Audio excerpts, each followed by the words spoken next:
নমস্কার, আপনারা শুনছেন গল্প একান্তে। একান্তে গল্প শোনার আদর্শ ঠিকানা। সঙ্গে থাকছি আমি রিয়া। প্রথমেই গল্প একান্তের সকল শ্রোতা বন্ধুদের জানাই শারদীয়ার আগাম শুভেচ্ছা। শারদীয়া উপলক্ষে বেশ কিছু নতুন নতুন গল্প আসতে চলেছে গল্প একান্তেতে, সুতরাং সঙ্গে থাকুন।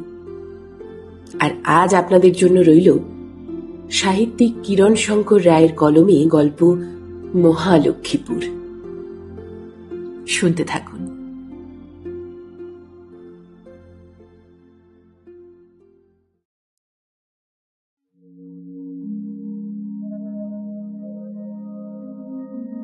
ইছামতি নদীর তীরে, ইছামতি যেখানে পদ্মার সঙ্গে মিশেছে, তার প্রায় ৮-৯ মাইল দক্ষিণ পূর্বে মহালক্ষ্মীপুর গ্রাম।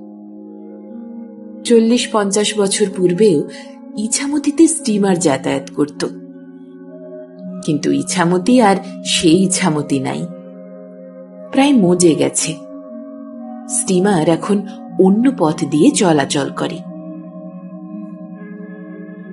মহালক্ষ্মীপুরের কাছেই আমাদের গ্রাম হাঁসখালি। যে হাঁসখালি ইউনিয়ন বোর্ডের সভাপতি সেদিন দরবারে রূপার মেডেল পেয়েছেন, সেই হাঁসখালি। কলিকাতা থেকে আমাদের বাড়ি যেতে হলে ট্রেন থেকে নেমে নৌকা নিতে হয়। নৌকা করে বহরে গিয়ে নামি। বহর ইছামতির উপর। বর্ষাকালে যখন খাল বিল ভেসে যায়, তখন বিলের মধ্যে দিয়ে গেলে শিবরামপুর স্টেশন থেকে বিকেলের মধ্যেই বহরে পৌঁছানো যায়। কিন্তু অন্য সময়ে অল্প জলে লগি দিয়ে কচুরিপানা ঠেলে ঠেলে ইছামতির বাঁক ঘুরে ঘুরে বহরে পৌঁছতে রাত্রি হয়ে যায়। বহর থেকে ডিস্ট্রিক্ট বোর্ডের রাস্তা ধরে মাইল ৫ গেলেই হাঁসখালি। বহর পৌঁছতে রাত্রি বেশি হয়ে গেলে নৌকাতেই শুয়ে থাকি।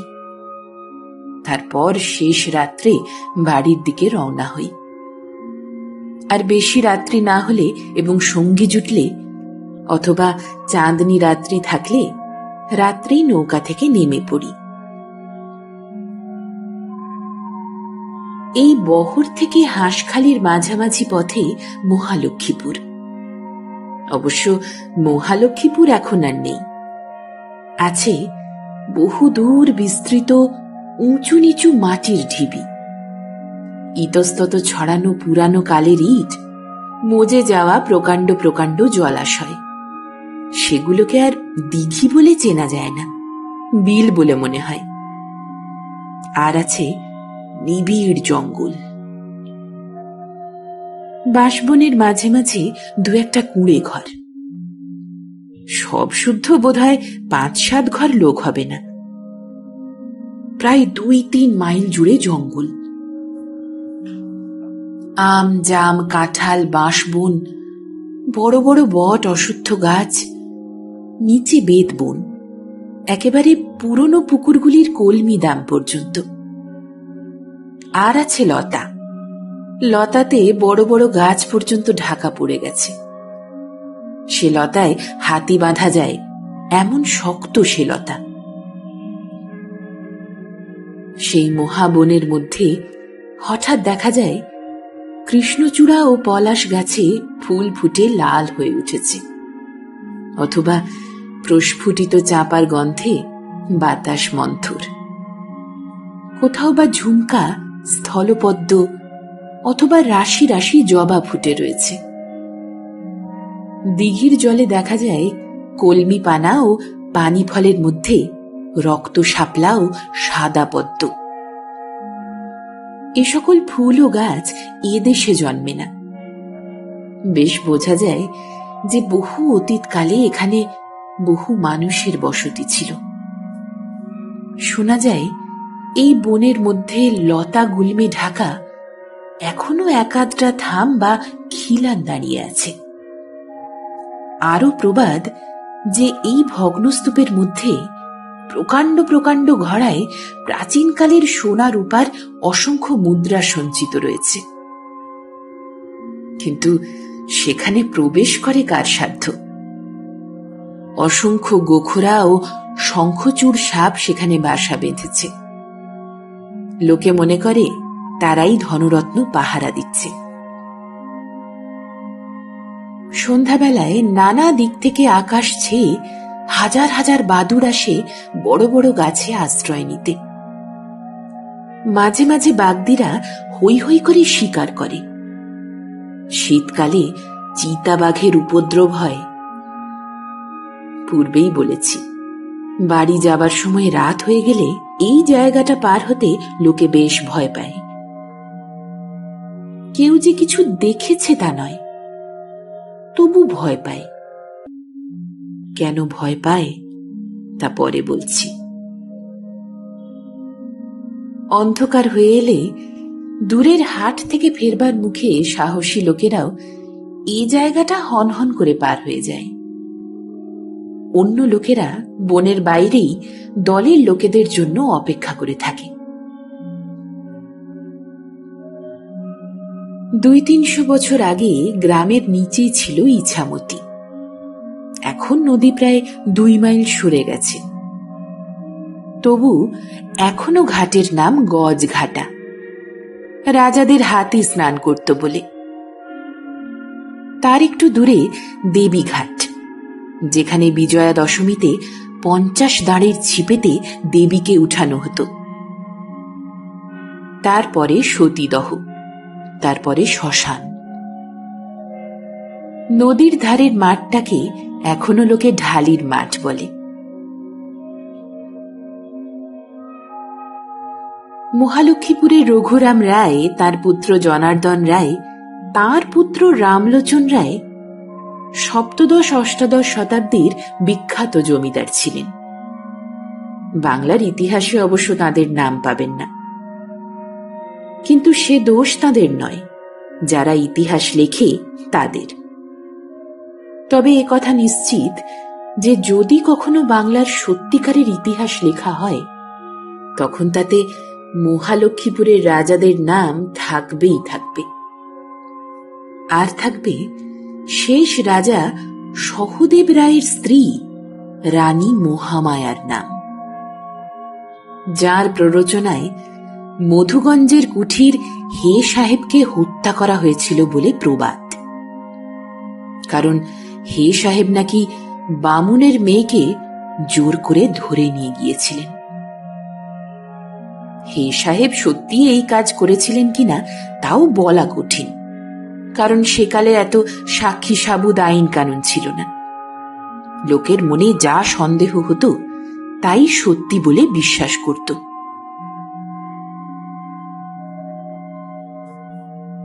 কান্তাবতীর পূব পার থেকে ধবলেশ্বরীর পশ্চিম পার পর্যন্ত সমস্ত পরগনাগুলি মহালক্ষ্মীপুরের রাজাদের ছিল।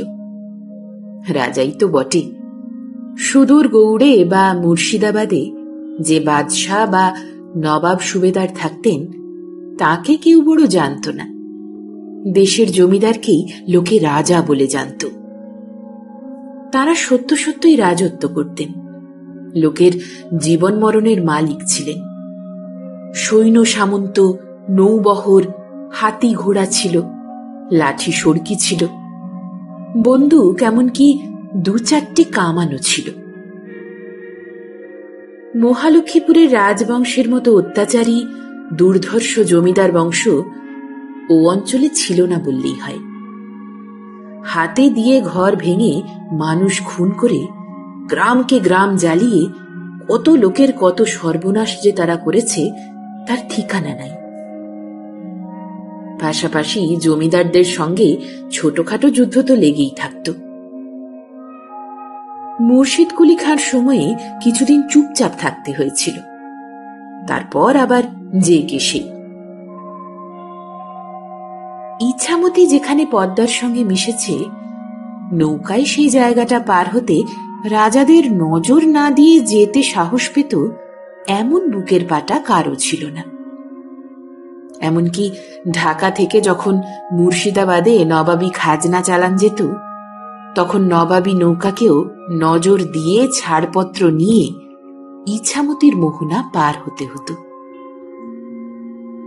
তবে সেসব 200-300 বছর আগেকার কথা, কোম্পানির আমল আরম্ভ হওয়ার পূর্বে। তারপর 1 যুগ চলে গেছে। বাংলার সেই অর্ধ স্বাধীন দুর্ধর্ষ জমিদারেরা লোপ পেয়েছে। ভালোই হয়েছে, লোকে সুখে শান্তিতে বাস করতে পারছে। সকলেরই জন্য এক আইন, রাজাই হও বা প্রজাই হও, কেউ কারোর ওপর অত্যাচার করতে পারে না। থানা আছে, ইউনিয়ন বোর্ড আছে।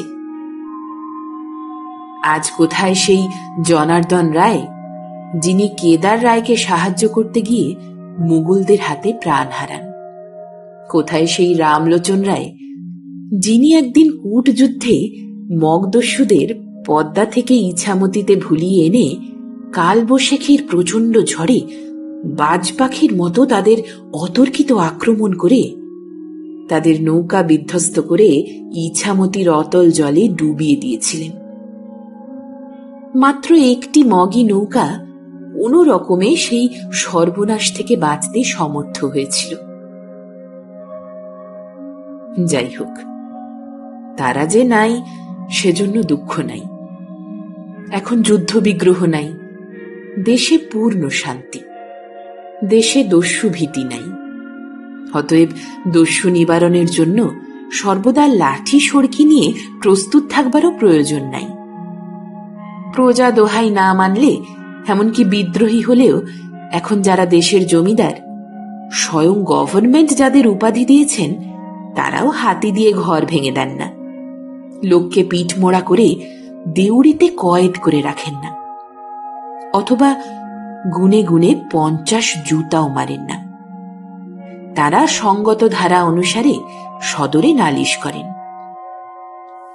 বস্তুত 3 বছর পরে ইউনিয়ন বোর্ডের ইলেকশন ছাড়া আমাদের দেশে সেরকম কোনো উত্তেজনার কারণই ঘটে না।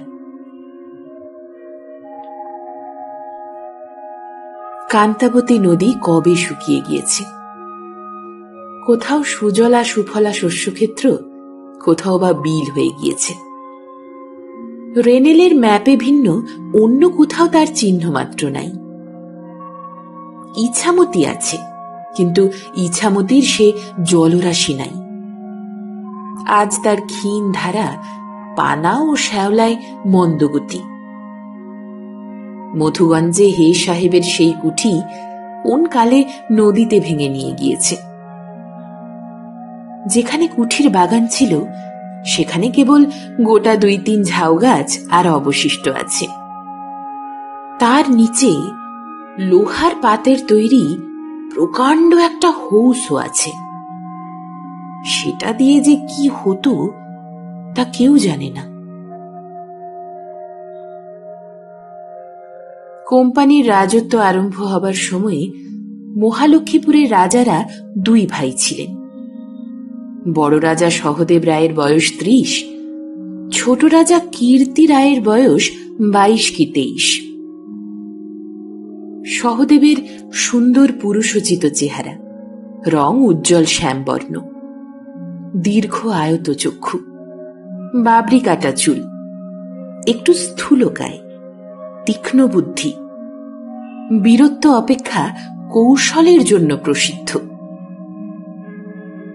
পূর্বপুরুষ যেখানে গায়ের জোরে রাজ্য বিস্তার করতেন, সহদেব সেখানে নবাব সরকারে ফৌজদারের নিকট দরবার করে কার্যসিদ্ধি করতেন।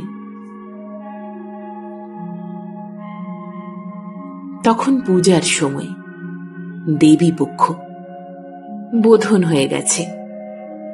500 ঢাক ঢোল সানাই কাসর বাজিয়ে বিপুল দশভুজা প্রতিমা খাটে উঠানো হয়েছে। দেবীর মাথায় রত্ন খচিত বৃহৎ সোনার মুকুট ঝলমল করছে। তার সর্বাঙ্গে সোনা জহরতের অলঙ্কার। 12 দুয়ারি সিংহদ্বারের 3 তলায় নহবতখানায় প্রহরে প্রহরে নহবত বাজছে। তখনও সূর্য ওঠে নাই। শ্বেত পাথরের বাঁধানো চাতালে কালো কোষ্টি পাথরের জলচৌকির উপর বসে সহদেব মুখ হাত ধুয়ে সকালবেলাকার আহ্নিকের জন্য প্রস্তুত হচ্ছেন। এমন সময়ে হরিহর পাঠক এসে কেঁদে পড়লেন। পাগলের মতো চেহারা, পরনের কাপড় ছিন্ন ভিন্ন, গায়ে ধুলা ও রক্তের চিহ্ন। ব্রাহ্মণ উন্মাদের মতো সারা রাত কোথায় কোথায় ঘুরেছেন তার ঠিকানা নাই। ব্যাপারেই হরিহর পাঠকের বিধবা কন্যা কাল রানী দিঘিতে জল আনতে গিয়েছিল। রানী দিঘি গ্রামের সীমানার একটু বাইরে, জায়গাটাও নির্জন। তাতে গ্রামের সমস্ত লোক প্রতিমা দর্শনের জন্য রাজবাড়িতে চলে যাওয়ায় পথে ঘাটে একেবারে লোক ছিল না। সেই থেকে মেয়েটি আর বাড়ি ফেরে নাই। যেরূপ শোনা গেল, ডাকাতে নিয়ে যাওয়ারই সম্ভাবনা। ব্রাহ্মণ অসংলগ্ন উত্তেজিতভাবে যা বললেন, সহদেব সবই শুনলেন। তারপর অনেকক্ষণ নীরবে বসে রইলেন। শেষে ভৃত্যকে বললেন, আহ্নিকের আয়োজন করো। হরিহর লাল দুটি চক্ষু সহদেবের মুখের উপর রেখে বললেন, সহদেব, তাহলে তুমি কিছু করবে না? সহদেব বললেন, ঠাকুর, কি করব ভেবে দেখি। হরিহর চিৎকার করে বললেন, ভেবে দেখবে? তোমার বাপ ঠাকুরদা হলে ভেবে দেখতো না?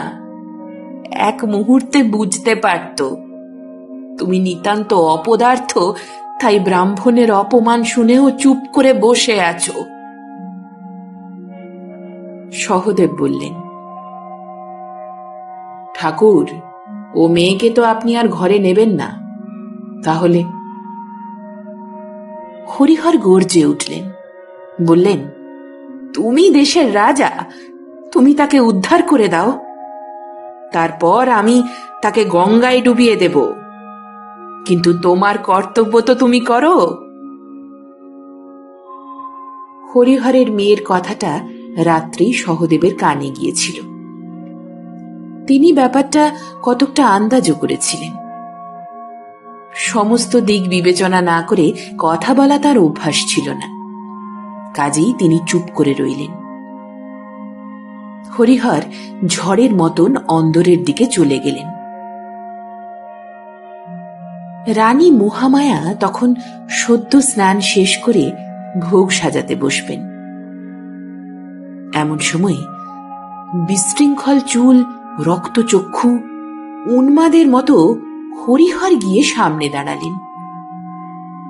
মহামায়া গলায় আঁচল দিয়ে প্রণাম করতে উদ্যত হতেই হরিহর বললেন, মা, আমাকে প্রণাম করো না, আমি অশুচি। মহামায়া সংক্ষেপে সকল কথা শুনে জিজ্ঞাসা করলেন, কর্তা? হরিহর বললেন, তাকে বলে লাভ নেই। আমি তোমার কাছে বিচার চাই মা, আমি তোমার কাছে বিচার চাই। সে যদি রাজা হয়, তুমি রানী নও। স্ত্রীলোকের ধম্ম তুমি রাখবে না। মহামায়া স্বামীকে জানতেন, জানতেন বহু পরামর্শ আলোচনা না করে তিনি নড়বেন না। তাই সংক্ষেপে দাসীকে আদেশ দিলেন, দেওয়ানজিকে ডাকতে পাঠাও আর কর্তাকে খবর দাও, আমি কথা বলতে চাই।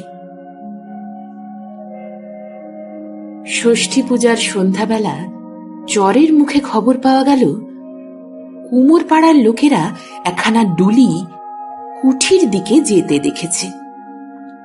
ডুলির সঙ্গে কুঠির পাইক।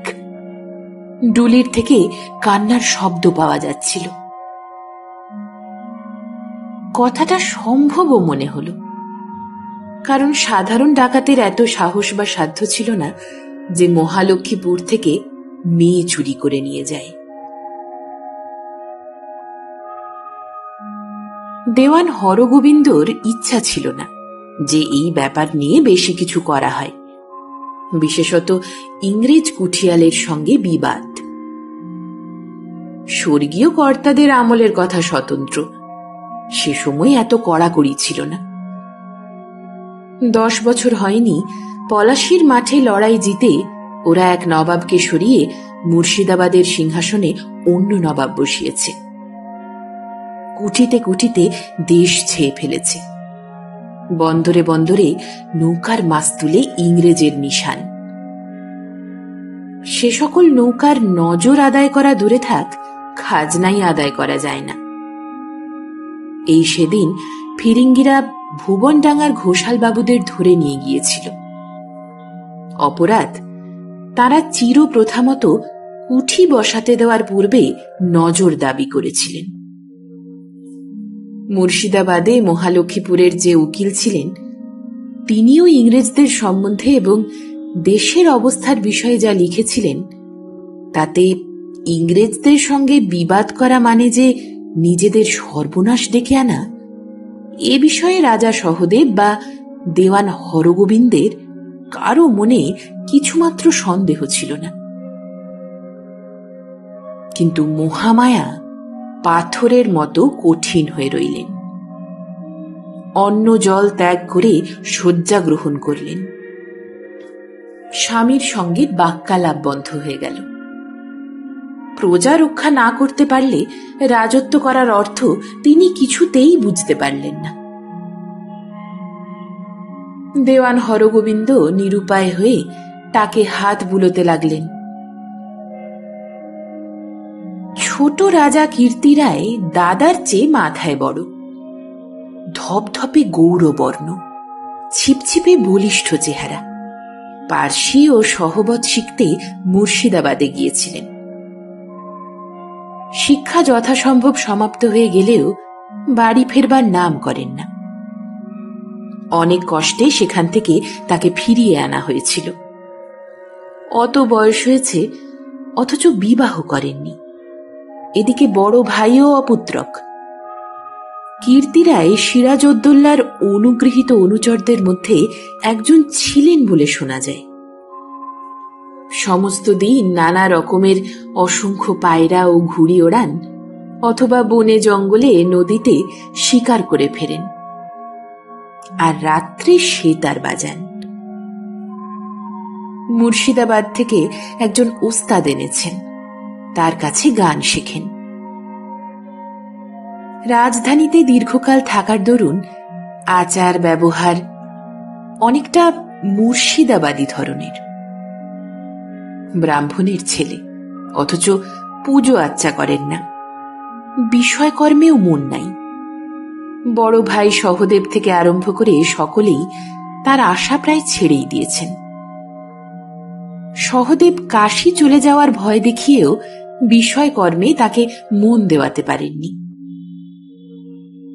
ইছামতির ঘাটে প্রকাণ্ড 2-3খানা বজরা বাঁধা, ইয়ার বক্সি নিয়ে তিনি সেইখানেই বাসা নিয়েছেন। বজরার ছাদে নিবিষ্ট মনে দাবা খেলছেন। এমন সময় পাইক এসে খবর দিল রানীমা ডাকছেন। হরিহরের মেয়ের কথাটা তার কানে গেল। দেওয়ান হরগোবিন্দের পরামর্শে দাদা সে বিষয়ের প্রতিকার করছেন না, এই কথাটাও শুনলেন। ফিরিঙ্গিকে সিরাজউদ্দৌলার সামনে কুর্নিশ করতে দেখেছেন, তাই পলাশির মাঠের ব্যাপারটাকে তিনি চূড়ান্ত মীমাংসা বলে মেনে নিতে পারেননি। সুতরাং সকল কথা শুনে তিনি আগুন হয়ে উঠলেন। বউ ঠাকুরানীর সহায়তা সত্ত্বেও মন্ত্রণা সভায় দাদা ও দেওয়ানের সঙ্গে পেরে উঠলেন না। দাদাকে কিছু বলতে পারলেন না, কিন্তু ইচ্ছা হল হরগোবিন্দের মুন্ডটা চূর্ণ করে দেন। বিষয়টা কিন্তু চাপা পড়বার উপক্রম হল।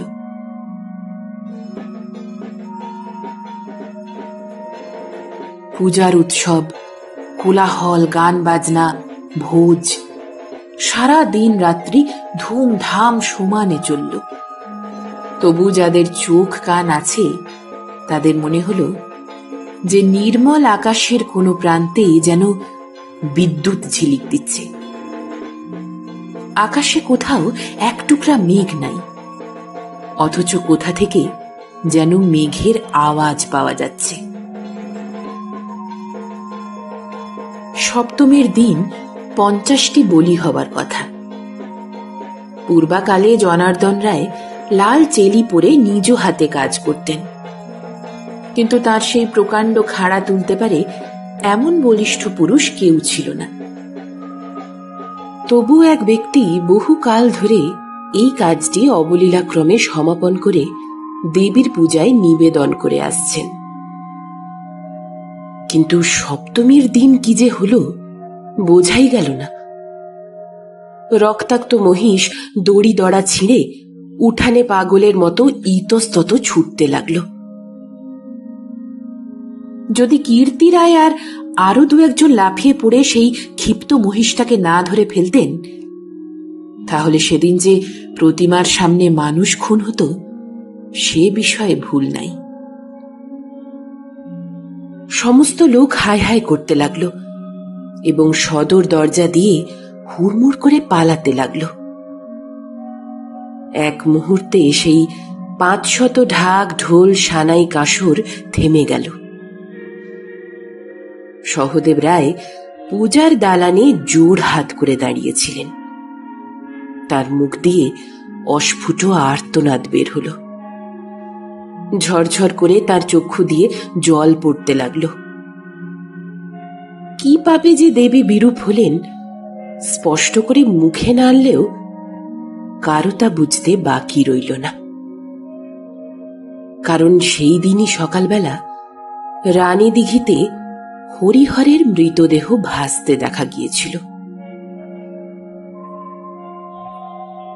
যা হোক, সমস্ত পুনরায় সূচি করে নতুন করে সংকল্প করে পূজা হল।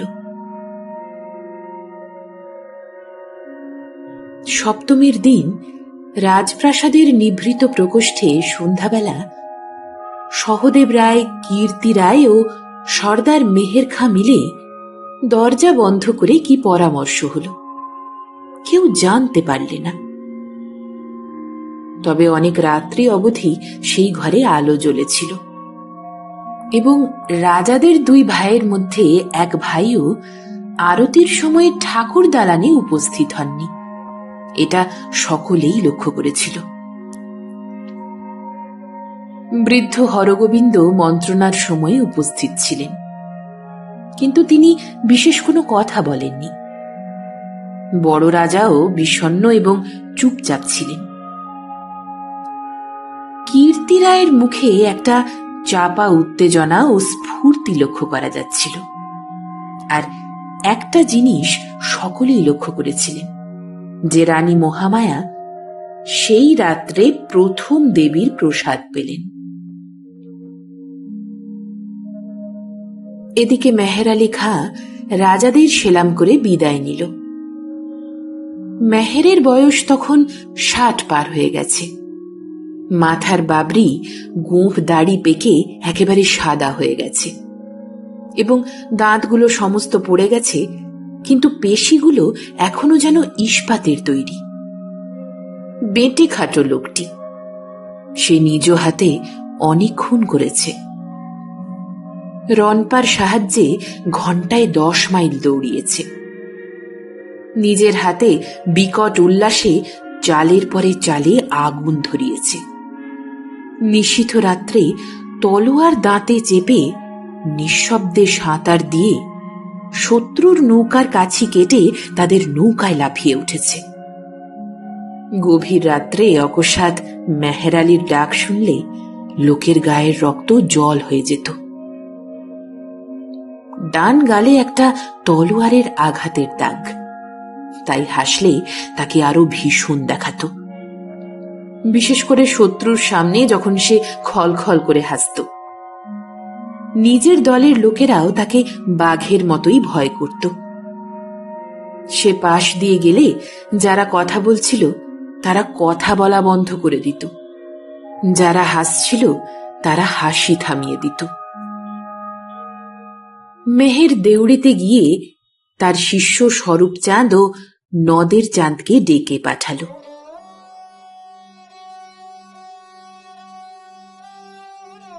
মহা অষ্টমীর রাত্রে ঠাকুর দালানের চকে প্রকাণ্ড উঠানে অসংখ্য ঝাড় বেল দেওয়ালগিরি ফানুষের আলোতে শহর থেকে আনিত বাইজির নাচ গান চলছে।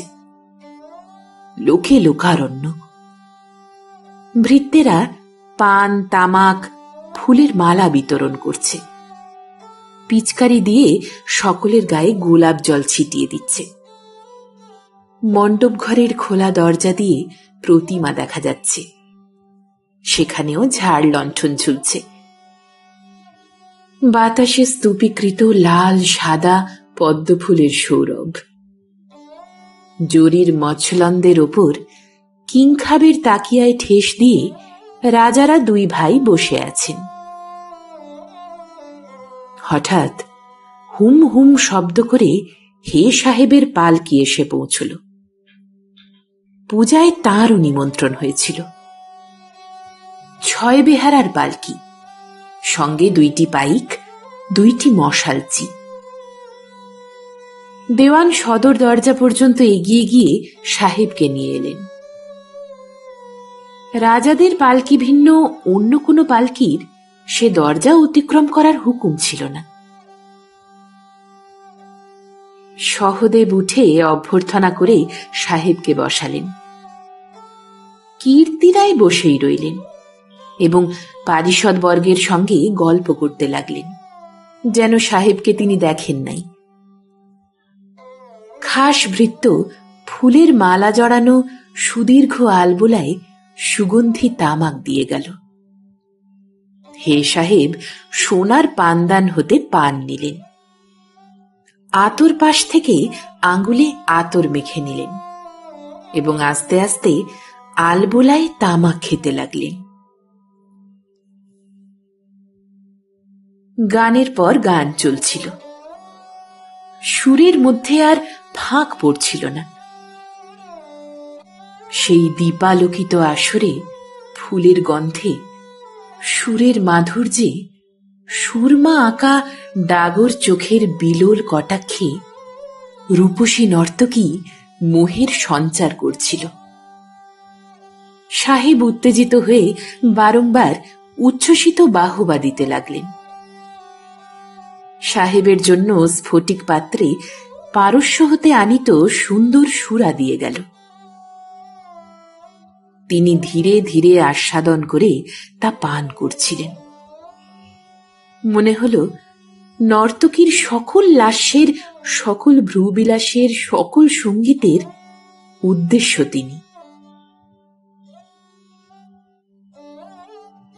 অনেক রাত পর্যন্ত থেকে প্রতিমা প্রণামী 10 মোহর ও বাইজির বকশিস 5 মোহর দিয়ে হে সাহেব বিদায় নিলেন।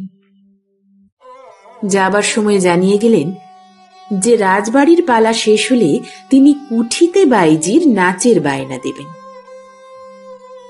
বাইজি বহু আংটি পরা আঙুল হেলিয়ে তাকে সেলাম করল।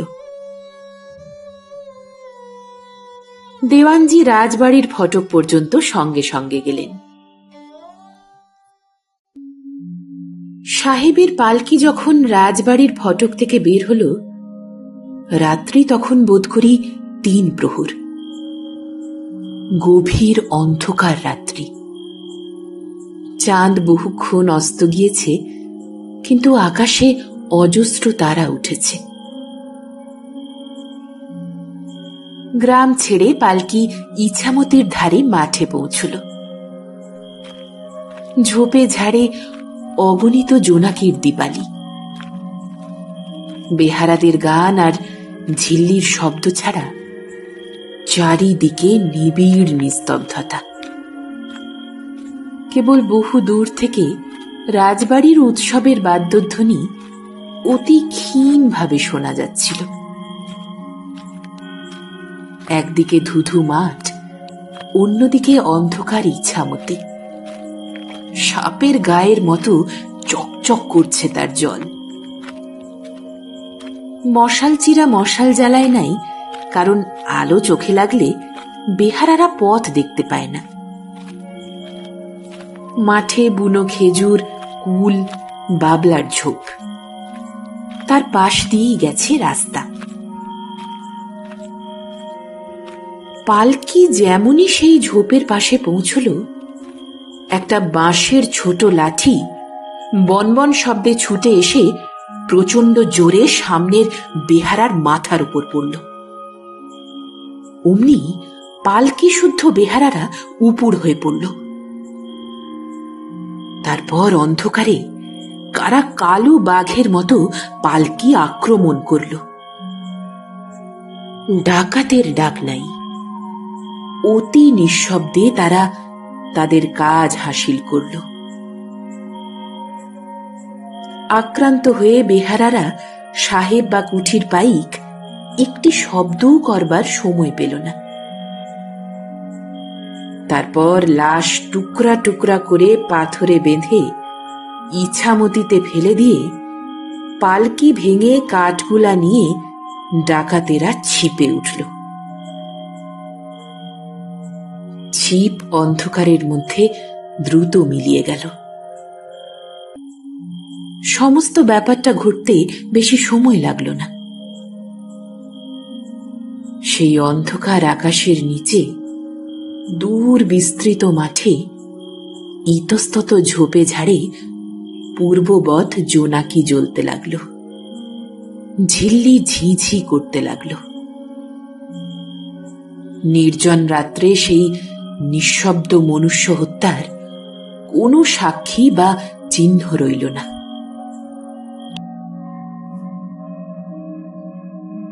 সারা রাত্রির গুমটের পর শেষ রাত্রে বাতাস জেগেছিল। সেই বাতাস তাড়িত ইছামতির ঢেউ তীরে লেগে শব্দ হচ্ছিল ছলাৎ ছলাৎ।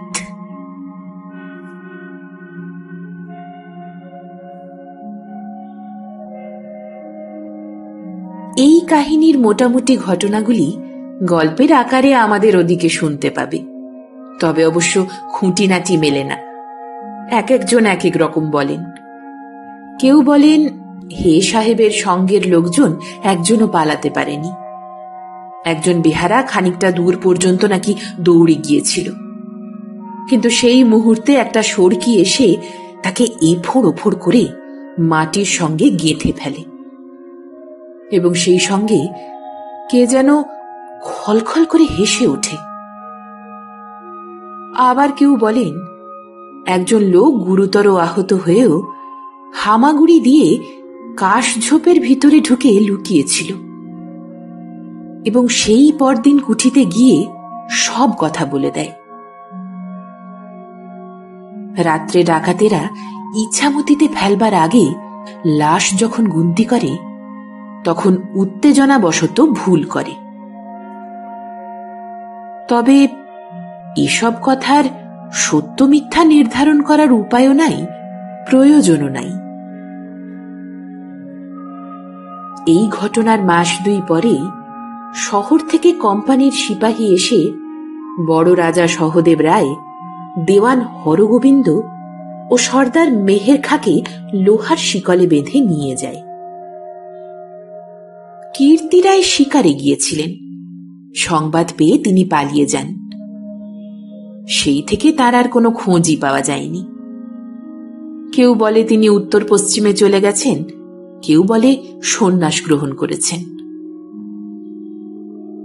সহদেব রায় অল্পদিন কারাবাসের পরে কারাগারেই মৃত্যু মুখে পতিত হন। হরিহর পাঠকের মেয়ে সংক্রান্ত ঘটনার পর থেকে তিনি আর কখনো পূর্বের মতো হন নাই। সর্দার মেহের আলীর ফাঁসি হয় সেই খুনে মাঠে। তার কারণ তখনকার কালে নিয়ম ছিল যে অপরাধী যেখানে অপরাধ করবে সেইখানে নিয়ে গিয়ে তাকে শাস্তি দেওয়া হবে। সেই থেকে সেই মাঠটাকে লোকে ফাঁসির মাঠ বলে। দীর্ঘ 4 বৎসর পরে বৃদ্ধ হরগোবিন্দ ভগ্ন দেহে ভগ্ন মনে একদিন মহালক্ষ্মীপুরে ফিরে এলেন। যখনই কোনো সন্ন্যাসীর দল গ্রামে বা আশেপাশে আসত, হরগোবিন্দ জীর্ণ কম্পিত দেহে লাঠির উপর ভর করে গিয়ে তার ছানি পড়া চোখের একাগ্র দৃষ্টিতে সন্ন্যাসীদের নিরীক্ষণ করতেন। কখনো বা তাদের দু একটা প্রশ্নও করতেন। তিনি রানী মহামায়াকে পোষ্যপুত্র গ্রহণের জন্য অনেক অনুনয় করেছিলেন। উত্তরে মহামায়া নাকি বলেছিলেন, বাঘের বংশের উপযুক্ত বাঘের বাচ্চা কোথায় পাব?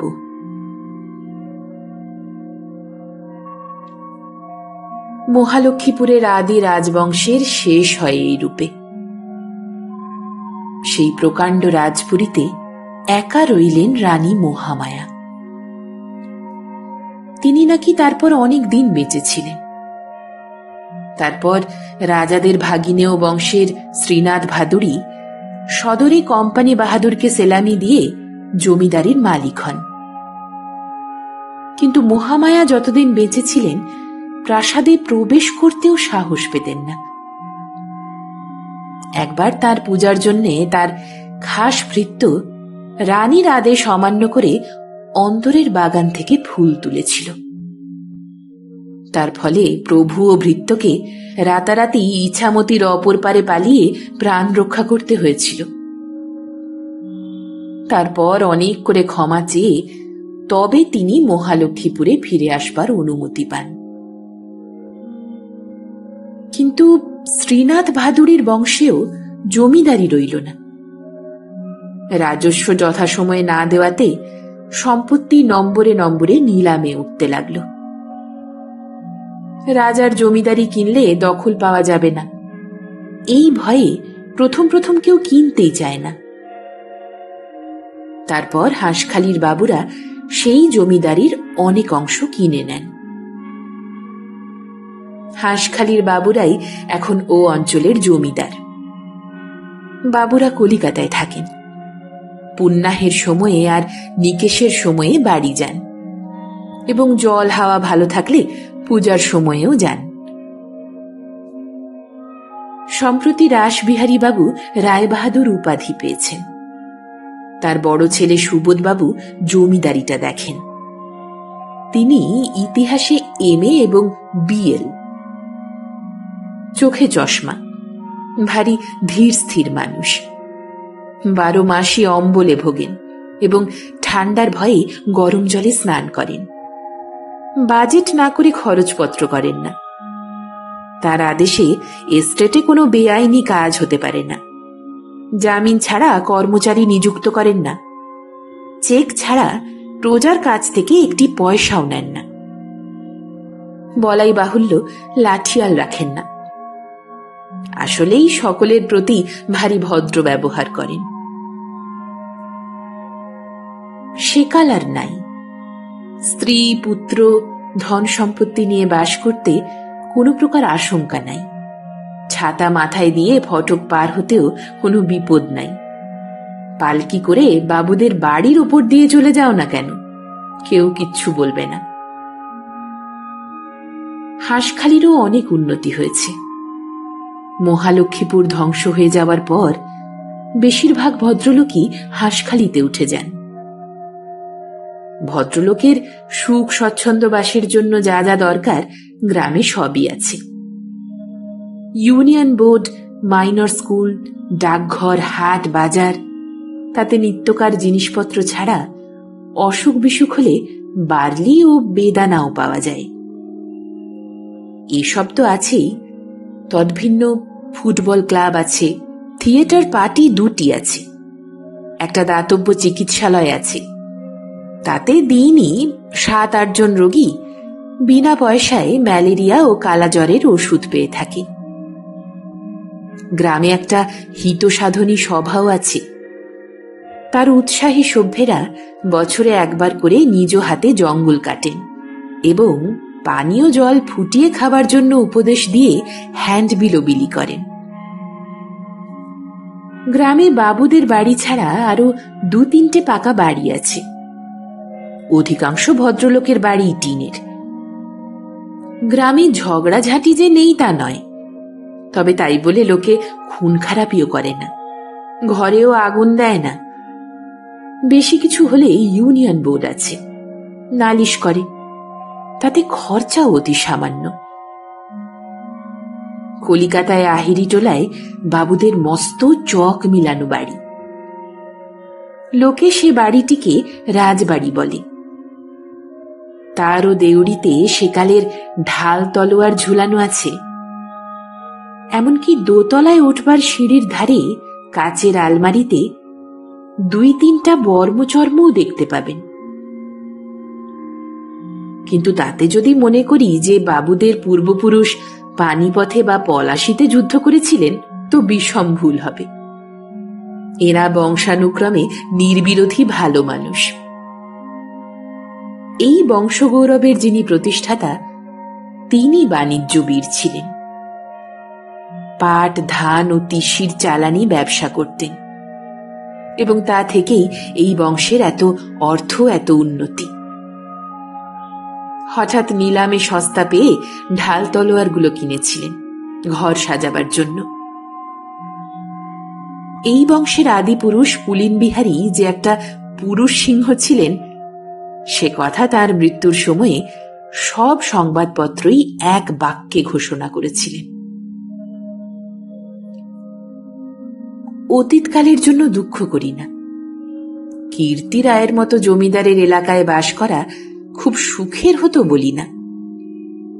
এই বর্তমান উন্নতির যুগে অত্যাচারী, নৃশংস মধ্যযুগের জমিদারতন্ত্রের যে প্রশংসা করতে চাই না, তাও বোধহয় কাউকে বোঝাতে হবে না। মেহের আলী খাঁর মতো লোক যে আজকাল নেই, সে আমাদের মতো ভীরু লোকের পক্ষে ভালোই। তবু মহালক্ষ্মীপুরের গভীর জঙ্গলের মধ্যে দিয়ে যখন যাই, তখন ওই প্রচ্ছন্ন চাঁপার গন্ধ, ঝুমকা জবার বিচিত্র বর্ণ, মজা জলাশয়ের একমাত্র প্রস্ফুটিত রক্ত শাপলা আমার মনকে একেবারে উদাস করে দেয়। এ স্বীকার না করে উপায় নাই। আরো একটা কথা, ভয়ের কারণ জিজ্ঞাসা করে দেখেছি। লোকেরা বলে, ওই জনহীন রাস্তায় রাত্রে যদি কখনো যাও, তবে চোখে কিছু দেখতে পাবে না বটে, কিন্তু শুনবে।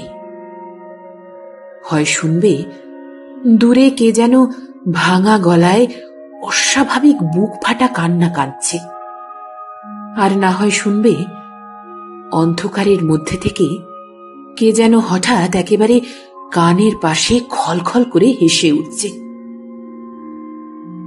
কিন্তু তারা কারো অনিষ্ট করে না। বিশেষত যদি বনে ঢোকবার আগেই বনের সীমানায় এসে চেঁচিয়ে বলো, দোহাই রাজা সহদেবের, দোহাই রাজা কীর্তি রায়ের, তবে আর ভয়ের কোনো কারণ থাকবে না। আমি অবশ্য এ কথা বিশ্বাস করি না। সুবোধবাবুকে জিজ্ঞাসা করলে তিনিও বলেন, ও সব বাজে কথা। তাছাড়া তিনি বলেন, মহালক্ষ্মীপুরের ধ্বংসের কাহিনীটার কোনো বিজ্ঞানসম্মত ঐতিহাসিক ভিত্তি নাই।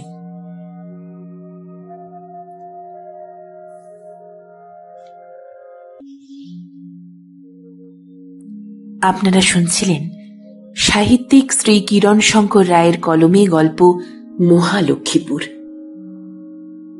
গল্পটি ভালো লাগলে একটি লাইক, সকলের সাথে শেয়ার, আর পরবর্তী গল্প শোনার জন্য সাবস্ক্রাইব করতে ভুলবেন না। সঙ্গে থাকুন, শুনতে থাকুন গল্প একান্তে।